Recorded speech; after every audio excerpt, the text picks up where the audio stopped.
আল কোরআনের পথ, এই পথই আসল পথ। আল কোরআনের পথ, এই পথই আসল পথ। আল কোরআনের আলোয় যার জীবন আলোকিত, সেই চির বিপ্লবী নয় কখনো ভীত। আল কোরআনের আলোয় যার জীবন আলোকিত, সে চির বিপ্লবী নয় কখনো ভীত। তার বুকতে শুধু খোদার অথই মোহাব্বত, অথই মোহাব্বত। আল্লাহ পাক রব্বুল আলামিন তার হাবিবকে বললেন, নবীজি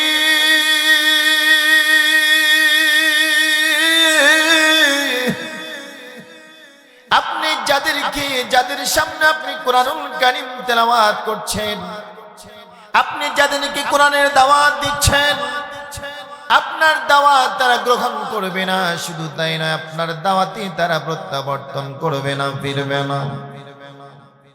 আল্লাহ পাক রব্বুল আলামিন দয়ার নবী মায়ের নবীকে এই কথাগুলো বললেন। আল্লাহ নিজে আয়াত নাজিল করে দিলেন। আল্লাহ বলছেন, আল্লাহ পাক রব্বুল আলামিন বলেন, সুম্মুম বুকমুন উময়ুন ফাহুম লা ইয়ারজিউন।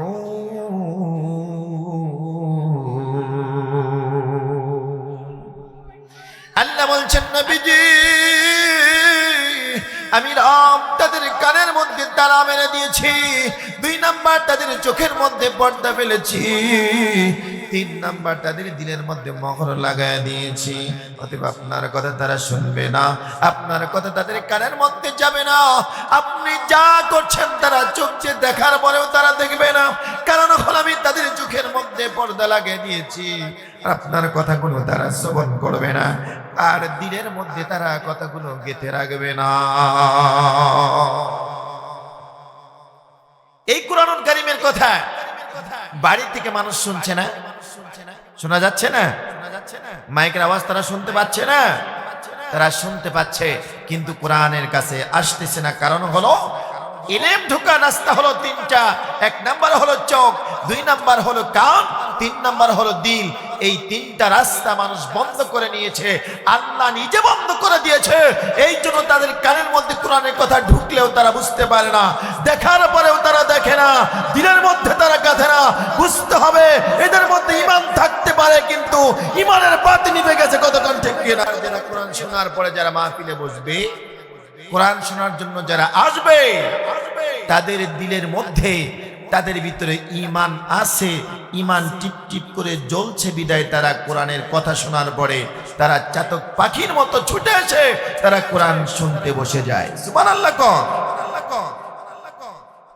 আসলে যারা কানের মধ্যে যাদের তালা রাখছে, চোখের মধ্যে যারা পর্দা পড়ে গেছে, তারা এগুলা শুনবেও না, দেখবেও না। কোরআন শোনার পরে যারা আসে না, এর মতো হতভাগার কেউ আছে? জোরে কোন আছে? কথা কয় না, জোরে কোন আছে? আজকে এই জায়গায় যদি আপনার গানের আয়োজন করা হতো, ডাকা লাগতো কাউরে? ওরে বাবা, এই যে পর্দাগুলো দেখতেছেন এগুলোর প্রয়োজন ছিল? সব পর্দা ছিঁড়ে ফারফার করে ফেলাইতো। কিসের ছেলে মানুষ আর কিসের মেয়ে মানুষ, কার উপর দিয়ে কে উঠে যেত খুঁজেই পাওয়া যেত না। ঠিক কিনা? আর কোরআনের মাহফিল দেওয়া হয়েছে, হারে যেই মাহফিল দেওয়া হয়েছে কবরস্থানের জন্য, যেখানে শেষ বিদায় তোমাকে নিয়ে চলে যেতে হবে। কবরস্থান, কবরের ব্যাপারে, শেষ বিদায়ের বাক্যের ব্যাপারে কথা হবে, তারপরে সে কথাগুলো শুনবে না।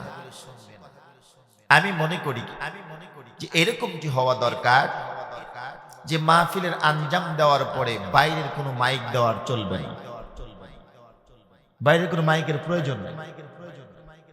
বাইরে মাইক দিয়েছে, অনেকেই মনে করছে মাইকে তো শোনাই যাচ্ছে, ঘরের ভিতরে ঘুম পারবো, কাতার মধ্যে থাকবো, হুজুর যা কয় শুনতেই তো পাই, কি দরকার আছে যাওয়া? অতএব এমন ব্যবস্থা করতে হবে, 2-3টা বক্স থাকবে, মাইক বাইরে নাই, জনগণ যারা আসবে তারা শুনবে, বাইরে থেকে আর শোনার উপায় নেই। ঠিক কি না? কোরআন শোনার জন্য যারা আসবে আর যারা কোরআন না শুনে যারা ঘরে বসে থাকবে, যারা মনে করবে আমরা ঘরের মধ্যে বসে আছি, আমাদের আমলনামার মধ্যে সওয়াব যাচ্ছে, কারণ হলো মাইকের আওয়াজ হচ্ছে, আমি ঘরে বসে বসে কোরআন তো শুনতে পাই, আমি তাদেরকে বলে দিতে চাই আল্লাহ রাব্বুল আলামিন বলেন ওয়াইদা কুরিয়াল কুরআনু ফাসতামিউ লাহু ওয়া আনসিতু লাআল্লাকুম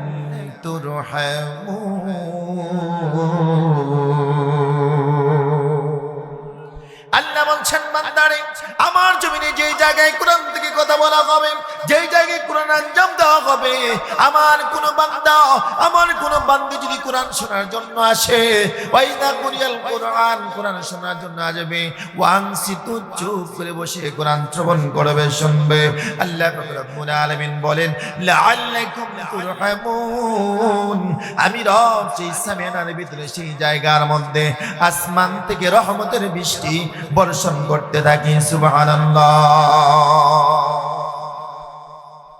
এই সামিয়ানার মধ্যে যারা বসবে আল্লাহ রহমত তারাই শুধু পাবে, আর যারা সামিয়ানার মধ্যে বসবে না, কোরআন শোনার জন্য যারা আসবে না, যারা মনে মনে চিন্তা করছে বাড়িতে বসে থেকে শুনবো, ঘরের মধ্যে বসে থেকে শুনবো, দুনিয়ার জমিনে যেরকম একজন মানুষের বড় পানির পিপাসা লেগেছে, মানুষটা পানি খাবে, টিবলের কাছে গেল, গিলাস টিবলের কাছে নিল, কিন্তু মুখের কাছে ধরলো না, টিবল জাতা মারলো, পানি পড়লো, কিন্তু গিলাসের মধ্যে পড়লো না, ওই বান্দা এক ফোঁটা পানিও খাইতে পারবে না, তেমনটি করে বান্দারে পিপাসা মিটবে না। কথা বলেন ঠিক কিনা? আমার বাবাজিরা ভাইরা রে, ওই রকম ঠিক করে ঘরের মধ্যে বসে থাকলে একটা সওয়াব পাওয়া যাবে না। যতক্ষণ পর্যন্ত বান্দা সামিয়ানার মধ্যে না বসবে, ততক্ষণ পর্যন্ত একটা রহমত বান্দার আমলনামায় যাবে না।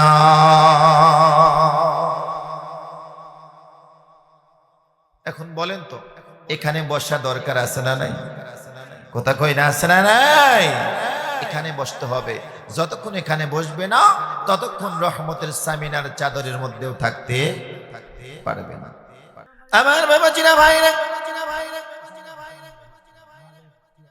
এই জমিনের মধ্যে ওর থেকে ভালো আর কে হতে পারে? ওর থেকে সুন্দর কথা আর কে বলতে পারে? যেই ব্যক্তি মানুষদের কি একমাত্র আল্লাহর দিকে ডাকে। কথা বলেন ঠিক কিনা?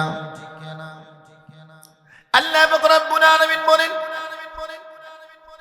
উদউ ইলা সাবিলি রাব্বিকা বিল হিকমাতি ওয়াল মাউইযাতিল হাসানা ওয়াজাদিলহুম বিল্লাতি হিয়া আহসান। আল্লাহু আকবার বলেন, জোরে করেন আল্লাহু আকবার। সভাপতির আগমন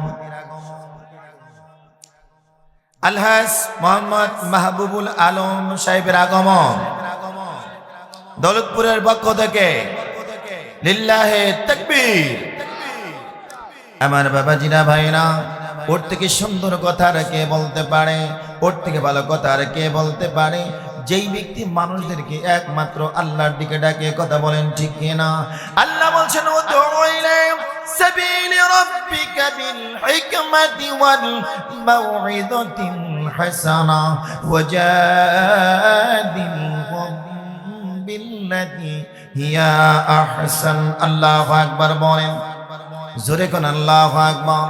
রাসূলুল্লাহ সাল্লাল্লাহু আলাইহি ওয়াসাল্লামের অসংখ্য গণিত হাদিস পাকের মাঝখান থেকে ছোট্টখানা হাদিস তেলাওয়াত করেছি। আল্লাহ পাক রব্বুল আলামিন যদি বলার তৌফিক দেন বলতে পারবো ইনশাআল্লাহ।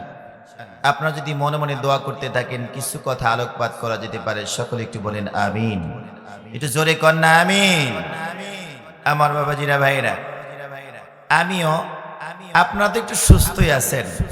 আমি গতকাল এসেছি চাঁপাইনবাবগঞ্জ নাচল থানা থেকে বিকেল 4টায়।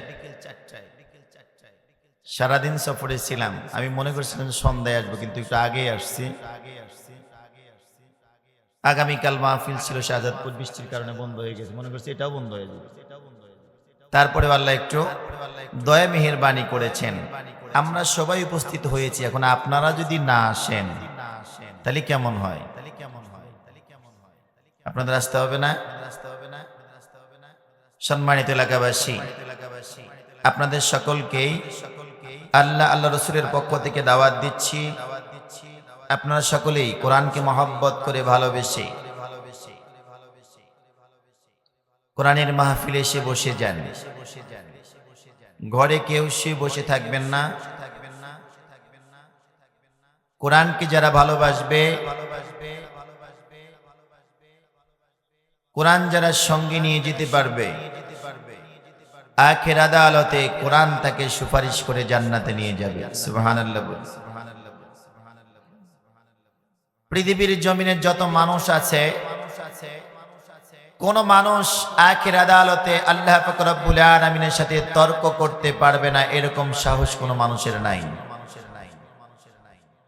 শুধুমাত্র একমাত্র কেবলমাত্র কুরআনুল কারীম, কোরআনের সাথে যারা সম্পর্ক রাখতে পারবে, কোরআন দিয়ে যারা জীবনটাকে পরিচালনা করবে, শুধুমাত্র এই কোরআন আল্লাহর সাথে তর্ক করে কোরআন ওয়ালাদেরকে, কোরআন যারা মহব্বত করবে, ভালোবাসবে, এদেরকে আল্লাহর সাথে তর্ক করে বান্দাকে সুপারিশ করে জান্নাতে নিয়ে যাবে। সুবহানাল্লাহ। কোন লক্ষ চাঁদের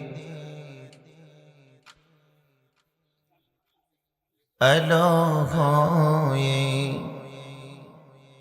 এলো যে মুহাম্মদ রাসূল, এলো যে মুহাম্মদ রাসূল।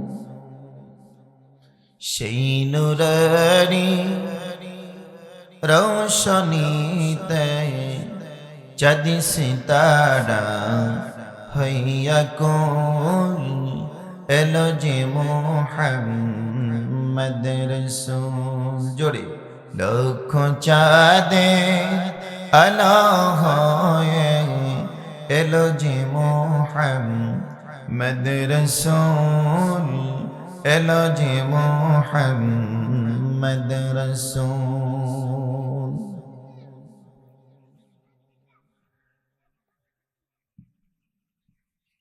সম্মানিত বাবাজিরা, ভাইরা, আল্লাহ বলছেন ইন্না কারুন কানা মিন কওমি মূসা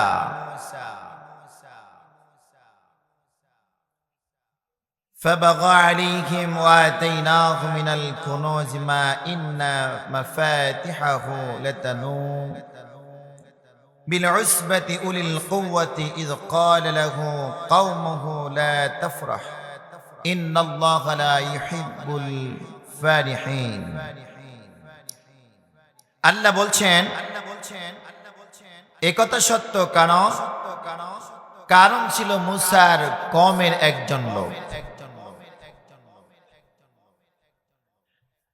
হযরত মূসা কালিমুল্লাহর কওমের একজন লোক ছিল, যার নাম হলো কারুন। কি নাম ছিল? কারুন। এই কারণ তার সম্পদাদি তেমন ছিল না।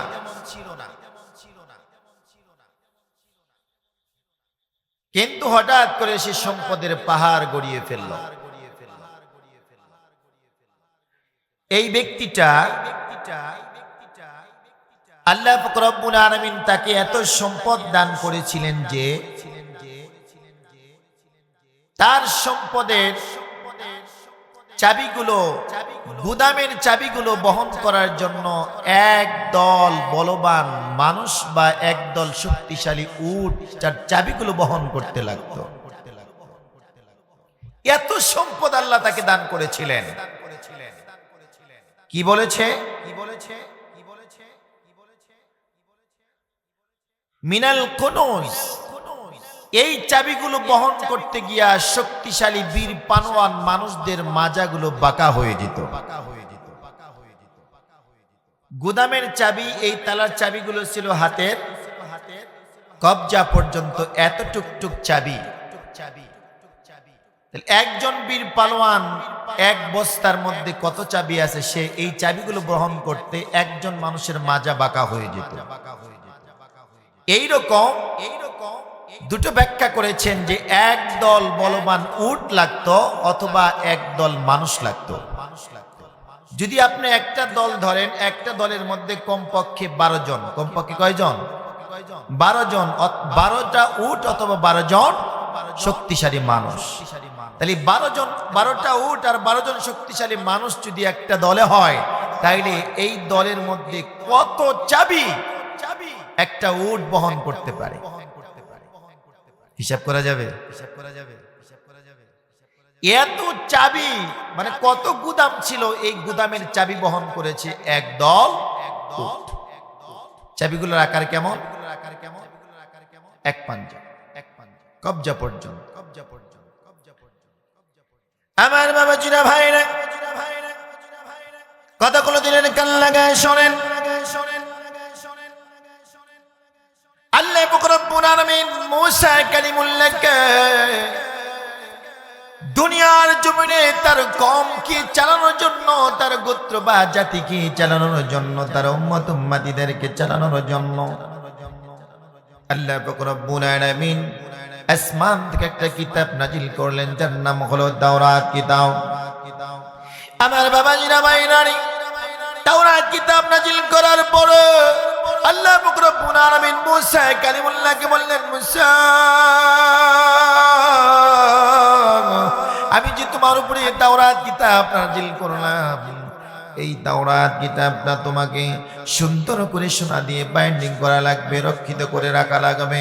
মূসা কালিমুল্লাহ বললেন, তুমি আমাকে তাওরাত কিতাব নাজিল করেছো, এই কিতাবটা আমি কেমন করে কিভাবে সোনা দিয়ে বাইন্ডিং করব? কারণ হলো আমার কাছে তো সোনা নাই, আমার তেমন টাকা পয়সাও নাই, আমার কাছে রূপা নাই, আমি কেমন করে তোমার এই তাওরাতটা সুন্দর করে সোনা দিয়ে বাইন্ডিং করব? আল্লাহ পাক রব্বুল আলামিন বলেন, মুসা রে, তাওরাত কিতাব তুমি কেমনে সোনা দিয়ে বাইন্ডিং করবে? কিভাবে বাইন্ডিং করবে? কেমনে সোনা পাইবা? আমি আল্লাহ পাক রব্বুল আলামিন তোমাকে সে ব্যবস্থা করে দেব। সুবহানাল্লাহ। আল্লাহ বলেন মূসা কালিমুল্লাহকে, আমি তোমাকে সে ব্যবস্থা করে দেব, অতএব তোমার কোনো টেনশন নাই। কেমনে তোমাকে এটা করতে হবে, আমি রব নিজে সেটা ব্যবস্থা করে দেব। এই কথা শোনার পরে মূসা কালিমুল্লাহ একটু আশ্বস্ত হলেন, যেহেতু আল্লাহ পাক রব্বুল আলামিন তার কুদরতি খাজানা সেটা বহন করবেন। আমার বাবাজিরা ভাইরা, আল্লাহ পাক রব্বুল আলামিন জান্নাতুল ফিরদাউসের ভিতর থেকে একটা তিনিয়া নামক পাথর হযরত জিবরাইল আলাইহিস সালামের মাধ্যমে আল্লাহ পাক রব্বুল আলামিন মূসা কালিমুল্লাহর কাছে জিবরাইলের মাধ্যমে তার হাতের মধ্যে দান করলেন। জিবরাইল বললেন, ও মূসা, আল্লাহর পয়গম্বর মূসা, আপনি শুনেন, আল্লাহ পাক রব্বুল আলামিন জান্নাতুল ফিরদাউস থেকে তিনিয়া নামক পাথর হাতের মধ্যে দিয়েছে। এই পাথরটা আপনার কাছে দিলাম, এই পাথরটা আপনি যেই জায়গার মধ্যে আপনি টাচ করবেন সেই জায়গাটা সোনা দিয়ে ভরপুর হয়ে যাবে। আল্লাহু আকবার বলেন, জোরে করেন, বলেন না আল্লাহু আকবার। আমার বাবাজিরা ভাইরা, মূসা কালিমুল্লাহ পাথর যখন পাইলেন, পাথর পাওয়ার পরে যেই জায়গায় টাচ করে সেই জায়গাটা সোনায় পরিণত হয়ে যায়। মূসা কালিমুল্লাহ চিন্তা করলেন, আমি তো নিজে পারবো না, কেমনে তাওরাত কিতাবটা বাইন্ডিং করব? না না না, আমার দ্বারা তো সম্ভব না। অতএব দেখো, এলান জারি করে দেওয়া হলো, আমার এই এলাকার ভিতরে আমার কওমের মধ্যে সবচাইতে ভালো কে স্বর্ণের কাজ করতে পারে, কে স্বর্ণকার সবচেয়ে ভালো, কে স্বর্ণের কাজ করতে পারে, অলংকারকে সুন্দর বানাইতে পারে, তাকে প্রয়োজন। আমার বাবাজিরা ভাইরা রে, এবার মানুষের কাছে গিয়া সন্ধান করা হলো, এলান জারি করে দেওয়া হলো। মূসা কালিমুল্লাহ চিন্তা করে দেখলেন, বাইরে তো যাওয়ার কোনো প্রয়োজন নাই, বাইরে যেতে হবে না। কারণ হলো আমার আপন চাচাতো ভাই, যার নাম হলো কারণ, আমার আপন চাচাতো ভাই কারণ, সে তো সবচাইতে সুন্দর অলংকার বানাইতে পারে, অতএব তাকে দিয়ে এই তাওরাত কিতাবটা বাইন্ডিং করতে চাই। আমার বাবাজিরা ভাইরা রে, ওই জামানার সবচাইতে সুন্দর ভালো হাফেজ ছিলেন কারণ, তাওরাত কিতাবের হাফেজ ছিল। আর তাওরাত কিতাবের হাফেজ হওয়ার কারণে আর সুন্দর করে সোনা দিয়ে অলংকার বানানোর কারণে মূসা কালিমুল্লাহ তার আপন চাচাতো ভাই কারুনকে দায়িত্ব দিয়ে দিলেন। কারুন আল্লাহ পাক রব্বুল আলামিন জান্নাত থেকে 3 নম্বর পাথর আমাকে দান করেছে। এই নাও তোমার হাতের মধ্যে পাথরটা দিলাম, আর তোমার হাতের মধ্যে তাওরাত কিতাবটা দিলাম। এই তাওরাত কিতাবটা সুন্দর করে এই 3 নামক পাথর দিয়া তোমাকে সুন্দর করে তাওরাত কিতাবটা সোনা দিয়ে বাইন্ডিং করা লাগবে। আমার বাবাজিরা ভাইরা, এই কথা বলার পর কারণ বলতেছে, পয়গম্বর আপনি কোনো টেনশন করবেন না, আপনার কোনো টেনশন নাই। কারণ হলো আমি তাওরাত কিতাবের হাফেজ, আর 2 নাম্বার হলো আমি সোনা দিয়ে সুন্দর করে অলংকার বানাইতে পারি। আমার কাছে দিলেন আমানত, আমি সুন্দর করে আমানতটা রক্ষা করব, আর সুন্দর করে এই তাওরাত কিতাবটা আমি সোনা দিয়ে বাইন্ডিং করব। আমার বাবাজিরা ভাইরা রে, এক এক করে 1 দিন 2 দিন 3 দিন 7 দিন 1 মাস 2 মাস যখন চলে গেল, আর সোনা দিয়ে এই 3 নামক পাথর দিয়ে যখন সোনা বানায়া তাওরাত কিতাবটা সুন্দর করে সোনা দিয়ে বাইন্ডিং করা হলো, পুরা তাওরাত কিতাব যখন কমপ্লিট হয়ে গেল, মুসা কালিমুল্লাহর দরবারে চলে আসলেন। পয়গম্বর, আমার কাছে আপনি তাওরাত কিতাবটা দিয়েছিলেন, এই যে নেন, আমি তাওরাত কিতাবটা সুন্দর করে সোনা দিয়ে বাইন্ডিং করেছি, ধরেন আপনার এই তাওরাত কিতাব আপনি আমার হাতের মধ্যে থেকে নেন। আমার বাবাজিরা ভাইরা রে, মুসা কালিমুল্লাহ কারুনের হাতের মধ্যে তাওরাত কিতাবটা নিলেন, আর বললেন, ও কারণ আমার চাচাতো ভাই, তোমাকে বলি, আমি তোমার হাতের মধ্যে তাওরাত কিতাব দিয়েছিলাম, তার সঙ্গে একটা পাথর তোমাকে দিয়েছিলাম, তুমি আমাকে শুধুমাত্র একটা তাওরাত কিতাব আমার হাতের মধ্যে দিলা, কিন্তু তোমাকে পাথর দিলাম, এই পাথরটা কোন জায়গায় রাখছো আমাকে দাও। আমার বাবাজিরা ভাইরা রে, এবার কারণ বলতেছে, পয়গম্বর আমার হাতের মধ্যে পাথর আমাকে দিয়েছিলেন, এই পাথরটা যেন আমি কোন জায়গায় রাখছি আমার মনে নাই, ভুলে গেছি। মুসা কালিমুল্লাহ বলেন, কারণ পাথর কোন জায়গায় রাখছো বললে চলবে না, কারণ করে আল্লাহর আমানত, আল্লাহর আমানত তোমাকে রক্ষা করতে হবে, এই কথা বললে কিন্তু চলবে না, অবশ্যই পাথর আমার হাতের মধ্যে তোমাকে দেওয়া লাগবে। আমার বাবাজিরা ভাইরা রে, যতই কথা বলুক না কেন পয়গম্বর, কিন্তু কারণ পয়গম্বরের কথাই কোন রাজি হলো না, বারে বারে একই কথা বললেন, পয়গম্বর আমি পাথরটা বোধহয় হারিয়ে ফেলেছি, আমি পাথর কোন জায়গায় রাখছি আমার মনে নাই। পয়গম্বর বললেন, কারণ পাথর তোমাকে ফেরত দেওয়াই লাগবে। এবার কারণ বললেন, পয়গম্বর আমি যখন পাথরটা সন্ধানে পাবো, পাথর যখন হাতের মধ্যে আমি পাবো, খুঁজে পাবো, অবশ্যই আল্লাহর দেওয়া আমানত আপনার কাছে আমি ফেরত দেব। আমার বাবাজিরা ভাইরা রে, এই কথা বলার পরে মুসা কালিমুল্লাহ যখন এই কথা শুনলেন, শোনার পরে বললেন, কারণে আল্লাহর আমানত তোমাকে ফেরত দেওয়া লাগবে, যদি না দাও বড় ক্ষতি হয়ে যাবে, বড় ক্ষতি হয়ে যাবে। আমার বাবাজিরা ভাইরা রে, যে ছিল ফকির, কোনো টাকা পয়সা ছিল না, হঠাৎ করে এই পাথরটা পাওয়ার পরে আস্তে আস্তে করে তাওরাত আস্তে আস্তে করে এই কারণ একটু একটু করে ধনাঢ্য ব্যক্তিতে পরিণত হতে লাগলো। আমার বাবাজিরা ভাইরা রে, এবার সে শেয়ার বাজারে সোনা বিক্রির একজন বড় ব্যবসায়ী হয়ে গেল। মানুষ আর বুঝতে বাকি রইল না, সব মানুষ বললেন, না রে, আল্লাহর আমানত চুরি করে আজকে যে ছিল ফকির, এই কারণ আস্তে আস্তে করে আল্লাহর আমানত চুরি করে স্বর্ণ গোছায়া আজকে বড় স্বর্ণের ব্যবসায়ী হয়ে গেছে। বলেন তো এরকম চোর আছে না নাই? যদি কোন আছে না নাই? মানুষের সম্পদ লুট করে, মানুষের সম্পদ ধরে রেখে, মানুষের সম্পদ মানুষকে না দিয়া, গরিব দুঃখীদের সম্পদ, গরিব দুঃখীদের অধিকার না দিয়া নিজে চুরি করে খায়, এইরকম প্রতিনিধি আছে না নাই? এগুলা কম না বেশি? এগুলাই বেশি।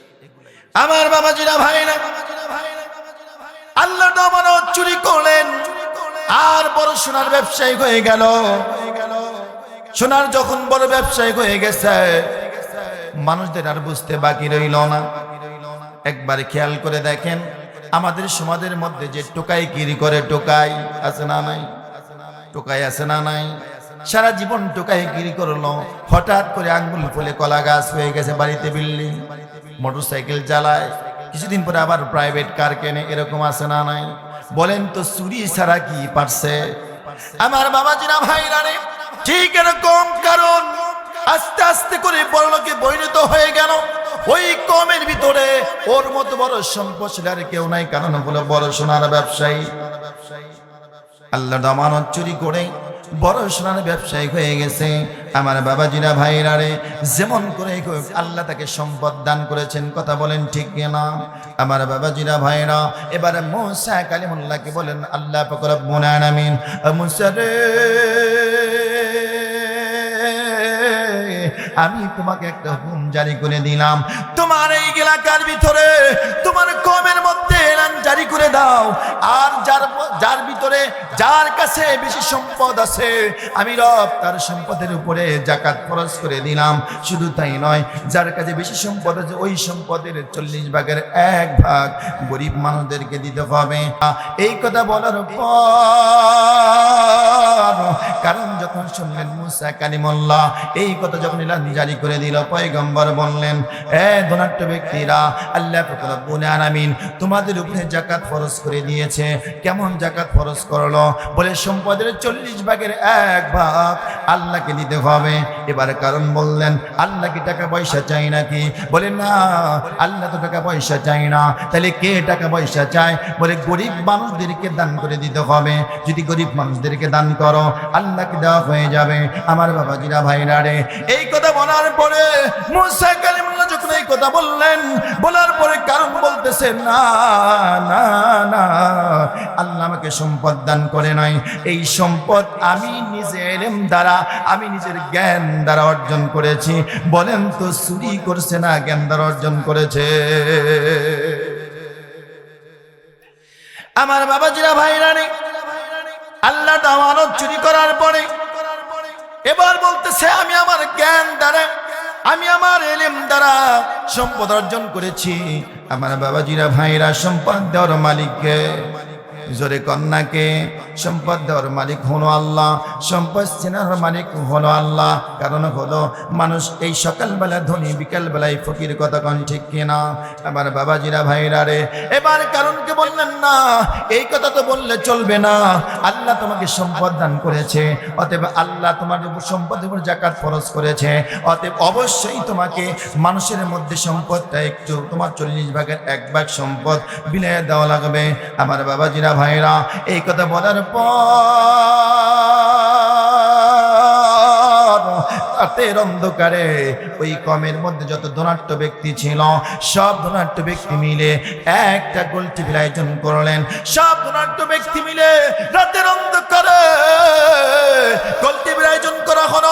সব মানুষগুলো এক জায়গায় বসে গেলেন আর বললেন, তোমরা তো জানো না মুসা কালিমুল্লাহ এলান জারি করে দিয়েছে, যত সম্পদশালী আছে তাদের সম্পদ থেকে নাকি 40 ভাগের 1 ভাগ গরিবদেরকে দিয়ে দিতে হবে। তোমরা কি বলো? আমার বাবাজিরা ভাইরা, এবার সব ধনাঢ্য ব্যক্তিরা পয়গম্বরকে নেতা বাদ দিয়া, পয়গম্বরকে নেতা মানা বাদ দিয়া, পয়গম্বরকে নেতা মানলো না, নেতা মানা বাদ দিয়া কারণকে ওই ধনাঢ্য ব্যক্তিরা সবচাইতে বড় নেতা ঘোষণা করে দিল। তার মানে কোন, এতদিন যাবত পয়গম্বরকে নেতা মেনেছে, আজকে যখন আল্লাহ পাক রব্বুল আলামিন সম্পদশালীদের উপরে যখন যাকাত 1 ভাগ ফরজ করলেন, সঙ্গে সঙ্গে নেতা চেঞ্জ হয়ে গেল। কারণ সত্য কথা বলে যে তার পক্ষে মানুষ যেতে চায় না, কথা কোন ঠিক কিনা? একবার তাকায় দেখেন গতকালকের ঘটনা, ঢাকার দিকে একবার তাকায় দেখেন, নবীন দোকান মালিকের দোকানটা বন্ধ করে দিয়েছে। 300 টাকার পাঞ্জাবি 3000 টাকায় বিক্রি করে, সিন্ডিকেট করে। আল্লাহরই বান্দা 300 টাকার পাঞ্জাবি 300 টাকাতে বিক্রি করার কারণে, তাও বলছে আমার কেনা হলো 240 টাকা, আমি বেশি 300 টাকা, তার মানে আমি এখান থেকে 60 টাকা লাভ করেছি, আমার জন্য হালাল। আর যেই বান্দা যারা সিন্ডিকেট করেছে তারা 300 টাকার পাঞ্জাবি 3000 টাকা বিক্রি করে, এই কথা বেচা কেনা করার কারণে আল্লাহর এই বান্দাকে মারার হুমকি দিয়েছে। সিন্ডিকেট করে যারা, তারা এই বান্দা না থাকতে পেরে গতকাল বিদেশে চলে গেছে, ব্যবসা করবে না, বন্ধ করে দিয়েছে। তাইলে বোঝা যায় বাংলাদেশের প্রায় ব্যবসায়ী ঈশ্বরের খাতায় নাম দিয়েছে, ঠিক কিনা? আমার বাবাজিরা ভাইরা, এই সম্পদওয়ালাদের কি বলবো, এই সম্পদওয়ালাদের মধ্যে থেকে আল্লাহ পাক রব্বুল আলামিন যখন যাকাতটাকে ফরজ করে দিলেন, তারা যাকাত দিবে না। মুসা কালিমুল্লাহকে নেতার মানলো না, নেতা মানলো আল্লাহর দেওয়া আমানত যে চুরি করছে। কারণকে কাকে মানছে? কারণকে নেতা মানলো। এবার শব্দনাট্য ব্যক্তিরা বললেন না, পয়গম্বর আমাদের নেতা হতে পারে না, আজকে থেকে আপনি হন আমাদের নেতা। নাউজুবিল্লাহ, কোন জোরে কন্যা নাউজুবিল্লাহ।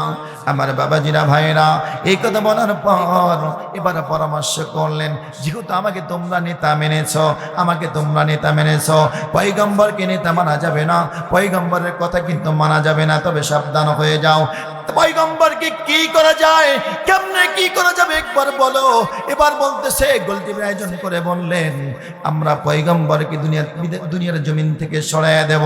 এবার কারণ বলল, না না না, তোমরা আমার চাচাতো ভাই পয়গম্বর মুসাকে চেনো না, তোমরা কি জানো না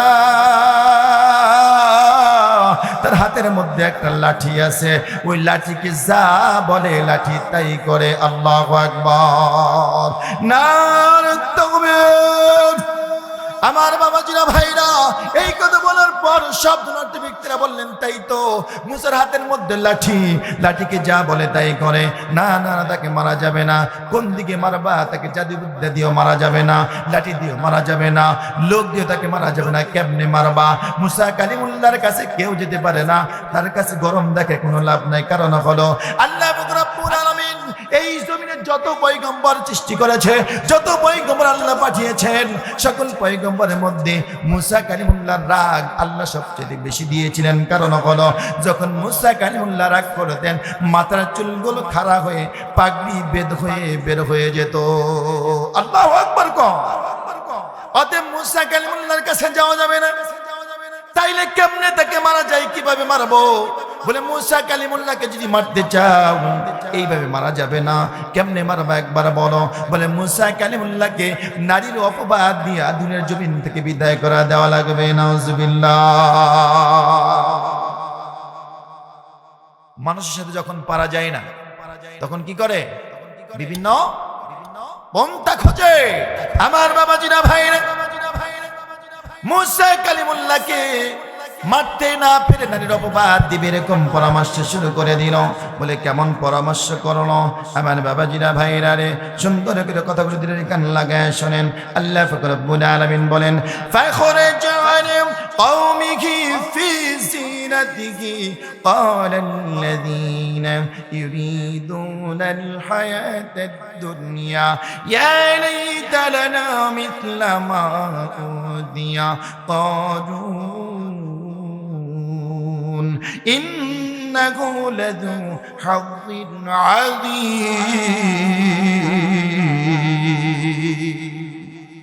আমার বাবাজিরা ভাইরা রে, এবার মুসার কওমের লোকেরা, এই কারণের সম্পদের লোকেরা এক জায়গায় জড়ো হয়ে মুসা কালিমুল্লাহকে ভয় দেখানোর জন্য, একটা দুইটা মানুষ নয়, প্রায় 70,000 মানুষ এক জায়গায় জড়ো হলেন। জোরে কোন কত হাজার? 70,000 মানুষ। কথাগুলো ভালো লাগতেছে না? 70,000 মানুষ এক জায়গায় জড়ো হলেন। এক জায়গায় জড়ো হয়ে এই 70,000 মানুষকে কারণ কি করলেন? তার সম্পদ থেকে সংখ্যা একটু কমায় নিয়ে এসি 5 দিরহাম করে টাকা দিলেন। কত দিরহাম? জোরে কোন? 5 দিরহাম করে টাকা দিলেন। বলেন তো, এখনো ভোটের সময় টাকা লাগে কি লাগে না? কথা কয় লাগে কি লাগে না? এটা এই জামানার ঘটনা না, এটা আগের জামানার ঘটনা। আগেও টাকা লাগতো, এখনো টাকা লাগে।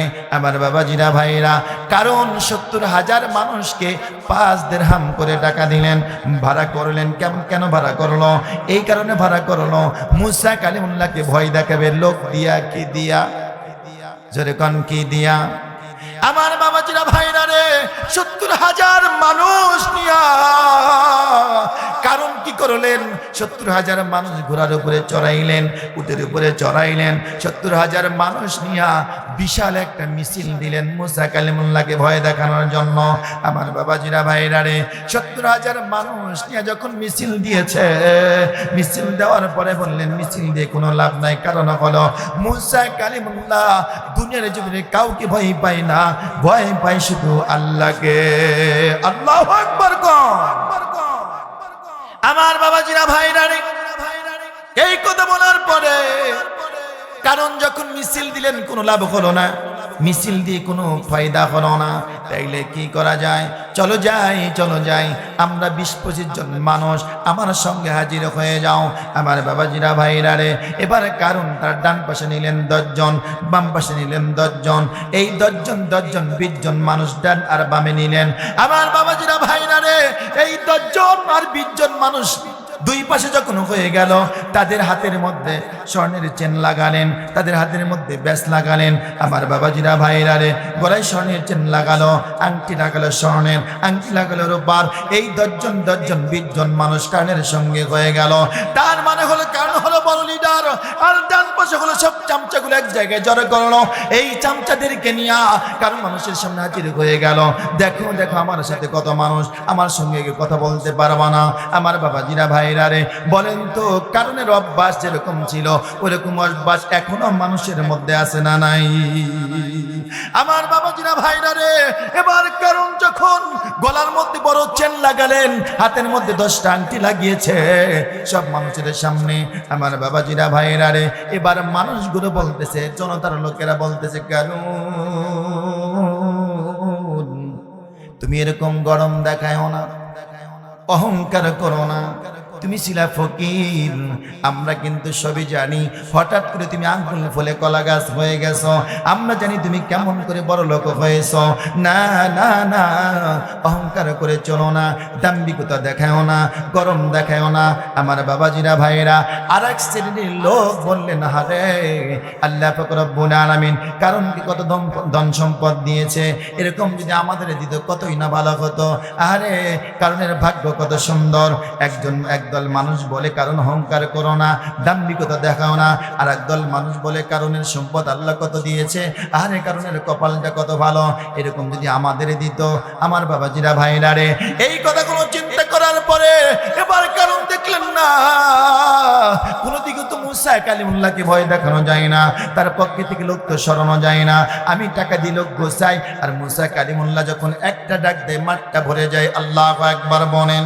আমার বাবাজিরা ভাইরা রে, এইরকম যখন দেখলেন, কারণ যখন দেখলেন না না না আমি তো কোনো কিছুই পার পাচ্ছি না, আমার বাবাজিরা ভাইরা রে, এবার কারণ প্ল্যান করলো, আমার সঙ্গে একজন নর্তকী প্রত্যেক রজনীতে আমার সঙ্গে থাকে, সেই নর্তকীকে 10,000 দিরহাম দিয়ে তাকে ভাড়া করা হলো। আমার বাবাজিরা ভাইরা রে, নর্তকী মানে বোঝেন, নর্তকী মানে বোঝেন খারাপ মহিলা। আমার বাবাজিরা ভাইরা, এই ভাষাটা আমি প্রয়োগ করলাম। নর্তকী ভাড়া করা হলো, 1-2 টাকা দিয়ে না, 10,000 দিরহাম দিয়ে ভাড়া করা হলো।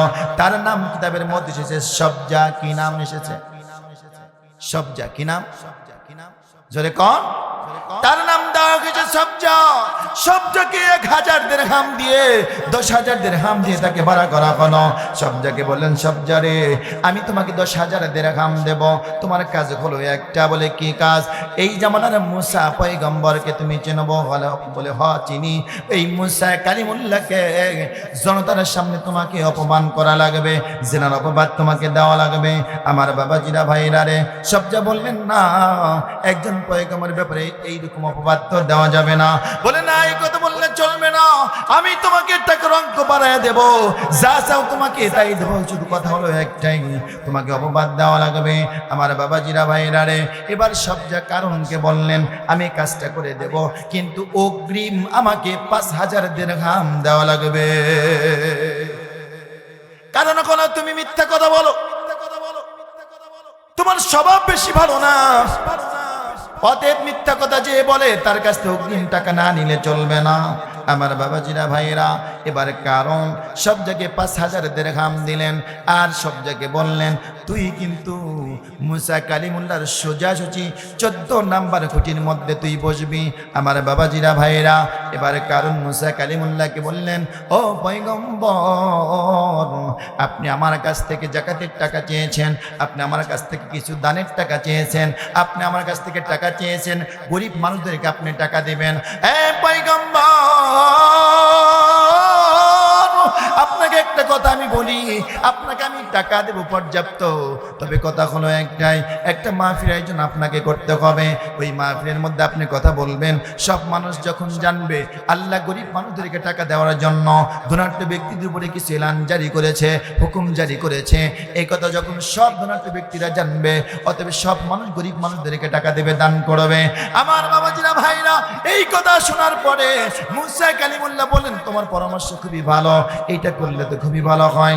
আমার বাবাজিরা ভাইরা, বিশাল একটা ময়দানের মধ্যে আয়োজন করা হলো, সুন্দর টেস্ট বানানো হলো, মুসা কালিমুল্লাহকে বক্তৃতা দেওয়ার জন্য আগায় দেওয়া হলো। মুসা কালিমুল্লাহ প্রধান বক্তা হয়ে স্টেজের উপরে দাঁড়াইয়া জনতার সামনে যখন আলোচনা শুরু করলেন, আমার বাবাজিরা ভাইরা রে, কারণ বসেছে মুসা কালিমুল্লাহর ডান পাশে, ডান পাশ থেকে বলতেছে, ও মুসা কালিমুল্লাহ, ও পয়গম্বর, আপনি বয়ান করছেন, আসলে আপনি যে বয়ান করতেছেন আপনার কথাই তো ঠিক না, কারণ আপনি তো ভালো না। নাউজুবিল্লাহ। মুসা কালিমুল্লাহ বললেন, কারণ আমি কেমনে ভালো কইলাম না, তুমি বলো। এবার মুসা কালিমুল্লাহ বললেন, আমি কেমনে ভালো কইলাম না, তুমি বলো। আমার বাবাজিরা ভাইরা, এবারে কারণ বলতেছে, আপনি একজন মেয়ের সঙ্গে জেনা করেছেন। নাউজুবিল্লাহ, জোরে কন্যা নাউজুবিল্লাহ। আমার বাবাজিরা ভাইরা, আমাদের বাংলার জমিনে সুন্দর সুন্দর আলেম যারা ছিলেন, যারা 50 বছরের তাফসীর করেছে, বলেন তো এদের ব্যাপারে ও মিথ্যা অভিযোগ দিছে কি দেয় নাই? নারীর অপবাদ দিছে কি দেয় নাই? আমার বাবাজিরা ভাইরা, মুসা কালিমুল্লাহকে যখন বললেন, আপনিও তো জেনা করেছেন, ওই যে মহিলা 14 নাম্বার খুঁটির মধ্যে বসেছে, আপনি তার সাথে জেনা করেছেন। আমার বাবাজিরা ভাইরা, এবার সবজাকে এই কারণ বলতেছে, দাঁড়া, জলদি করে দাঁড়া। বলে না, সবজা 14 নাম্বার খুঁটির মধ্যে থেকে দাঁড়ায় না। আমার বাবাজিরা ভাইরা, যখন বলে দাঁড়াস না কেন, এবার কারণ মুসা কালিমুল্লাহর ডান পাশ থেকে সবজার কাছে চলে গেল। আমার বাবাজিরা ভাইরা, সবজার কাছে গিয়ে বলতে, সবজারে এখন তুই দাঁড়া। সবজাকে খোঁচা মারে, কিন্তু সবজা দাঁড়ায় না। আমার বাবাজিরা ভাইরা রে, সবজা কেন দাঁড়ালো না, কেন দাঁড়ায় না? এবার সবজাকে যখন বারে বারে গুতা মারা হলো, আমার বাবাজিরা ভাইরা রে, এবারে সবজা 14 নাম্বার খুঁটির মধ্যে থেকে দাঁড়ায় গেলেন। সবজা দাঁড়ায় বলতেছে, ও পয়গম্বর, আমি আপনাকে অপবাদ দেওয়ার জন্য এসেছি তা নয়, আমাকে এই কারণ রাত্রবেলাতে 10,000 দিরহাম দেবে বলে আমাকে 5,000 দিরহাম অগ্রিম দিয়েছে, আপনাকে অপবাদ দেওয়ার জন্য।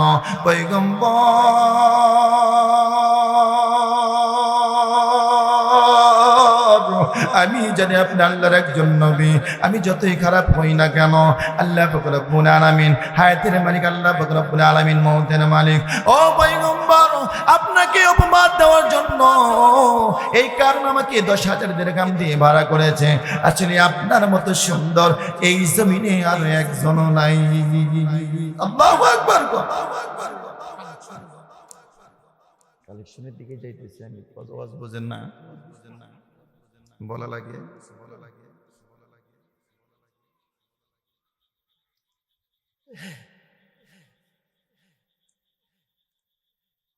আমার বাবাজিরা ভাইরা, আল্লাহ পাক রব্বুল আলামিন সম্পদ থেকে দান করলেন, কিন্তু সম্পদ আল্লাহ নিজে চাইলো, আল্লাহকে সম্পদ দিতে চাই না, বলে এই সম্পদ আমি নিজে ইলম দ্বারা অর্জন করেছি। আমার বাবাজিরা ভাইরা, হায়াতের মালিক আল্লাহ, মৌতের মালিক ও আল্লাহ, কথা বলেন ঠিক কিনা? আমার বাবাজিরা ভাইরা রে, এই মহল্লার মধ্যে যারা আছেন, আজকের মাহফিল দেওয়া হয়েছে কবরস্থানের উদ্যোগে। আমার বাবাজিরা ভাইরা, কবর এমন একটা জায়গা, যেই জায়গার মধ্যে যারা যায় ওই মানুষটা বুঝতে পারে কবর কোন জায়গা, কোন জায়গায় এসেছি। আল্লাহ পাক রব্বুল আলামিন বলেন, বান্দারে, এমন একটা জায়গায় তোমাকে যাওয়া লাগবে যেখানে তোমার আপন বলতে কেউ থাকবে না। আমার বাবাজিরা ভাইরা, রাসূল সাল্লাল্লাহু আলাইহি ওয়াসাল্লাম বলেন, মুসরাত লাহু শামসু ইনদা গুরুবিহা ফায়াজলিসু ওয়া ইয়ামসাহু ইলাইহি ফায়াকুলু দাউনি ওয়াসাল্লি। দুনিয়ার জমিন থেকে আল্লাহর কোন বান্দা যখনই মারা যায় না কেন, আল্লাহর এই বান্দাকে যখনই কবরের মধ্যে রাখা হবে, আল্লাহর বান্দার আমল যদি ভালো হয়, আল্লাহর বান্দা যদি নামাজি হয়, আল্লাহর বান্দা ইমানদার হয়, মুমিন হয়, আল্লাহ রব্বুল আলামিন ওই বান্দাকে পরীক্ষা করবেন, সাইকোলজিক টেস্ট, মনস্তান্ত্রিক পরীক্ষা। আমার বাবাজিরা ভাইরা, সূর্য যখন আরাম দিবে, লাল রং চলে আসবে, আসরের পরে মাগরিব রাগ মুহূর্তে বান্দাকে কবরে জাগানো হবে। বান্দাকে প্রশ্ন করবে, বান্দারে মান রব্বুকা, ও বান্দা জবাব দাও তোমার রবকে। আমার বাবাজিরা ভাইরা, এবারে বান্দা বলবেন, ও ফেরেশতা, রবের পয়সা তোমাকে আমি পরে দেব, তুমি কি একবার দেখো না পশ্চিম গগনে হেলান দিচ্ছে, সূর্য ডুবে যাবে, আমার নামাজের সময়টা চলে যায়। আমার বাবাজিরা ভাইরা রে, আল্লাহর পরীক্ষায় বান্দা পাশ হয়ে যাবে। আল্লাহু আকবার। বাবাজিরা ভাইরা, দুনিয়ার জমিন থেকে যে বান্দা চলে যায়, ওই বান্দার আমলগুলো বন্ধ হয়ে যায়। টাকা রেখে গেল, পয়সা রেখে গেল, সোনা রেখে গেল, রূপা রেখে গেল, হীরামানি মুক্তা সব কিছু রেখে গেল, কোনো জিনিস সঙ্গী সাথী হলো না। আমার বাবাজিরা ভাইরা রে, দুনিয়ার জমিন থেকে সন্তান কোন কাজে কিভাবে সম্পদ ব্যয় করবে কেউ জানে না। আমার বাবাজিরা ভাইরা, জানি না কার জন্ম দুঃখিনী মা চলে গেছে, বাবা চলে গেছে, এই তো কবরস্থানে ঘুমায় আছে। নিজে যে বাড়িতে থাকি, সে বাড়িতে সুন্দর করার জন্য কত পয়সা খরচ করি, কত টাকা খরচ করি, টাইলস লাগাই, কত সুন্দর বিছানা বানাইছি, কিন্তু সেই বিছানায় থাকতে পারবো না। রাসূল বলেছেন, আমল যদি ভালো হয়, দিনের জমিনে দান করতে দেরি, কবর আযাব মাফ হতে দেরি না, দান করতে দেরি সম্পদ বাড়তে দেরি না, দান করতে দেরি সম্মান বাড়তে দেরি না, দান করতে দেরি আল্লাহ রব্বুল আলামিন দুনিয়ার সকল প্রকার বালা মুসিবত দূর করতে দেরি করবে না। ও বাবাজিরা ভাইরা, লিল্লাহি তাকবীর। দৌলতপুর শেখপুরা হাসি নূর ভাই দিয়েছে 500 টাকা। আল্লাহ তোমার বান্দা